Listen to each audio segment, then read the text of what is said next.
აფხაზეთის ავტონომიური რესპუბლიკის განათლებისა და კულტურის სამინისტროს მიერ ორგანიზებული ინგლისური ენის შემსწავლელი 12 კვირიანი ინტენსიური პროგრამა შემაჯამებელი ღონისძიებით დასრულდა. სასწავლო კურსი ამერიკის საელჩოს მხარდაჭერით და მათი პედაგოგის ჩართულობით ხორციელდებოდა. პროგრამის ფარგლებში აფხაზეთიდან იძულებით გადაადგილებულმა 21 სტუდენტმა ინგლისური ენის ცოდნა გაიუმჯობესა.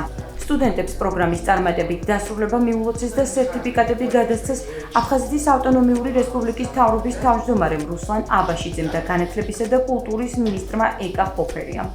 პროექტი ითვალისწინებდა აფხაზეთიდან სტუდენტებისთვის და მოსწავლეებისთვის ინგლისური ენის ცოდნის ამაღლებას. ეს არის ერთ-ერთი პირველი პროექტი, რომელიც განხორციელდა ჩვენი სამინისტროს ინიციატივით და მე შემიძლია შევაფასო, რომ ეს ერთ-ერთი ყველაზე წარმატებული პროექტი, რომელიც განხორციელდა ამ ბოლო პერიოდში.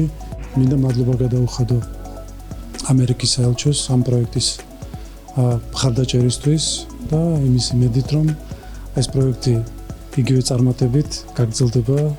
3 თვის მანძილზე ჩვენ სამინისტროში ტარდებოდა ეს ლექციები და ეს არის ჩვენი და ამერიკის შეერთებული შტატების საელჩოს პარტნიორობის კიდევ ერთი ძალიან მნიშვნელოვანი პროგრამა.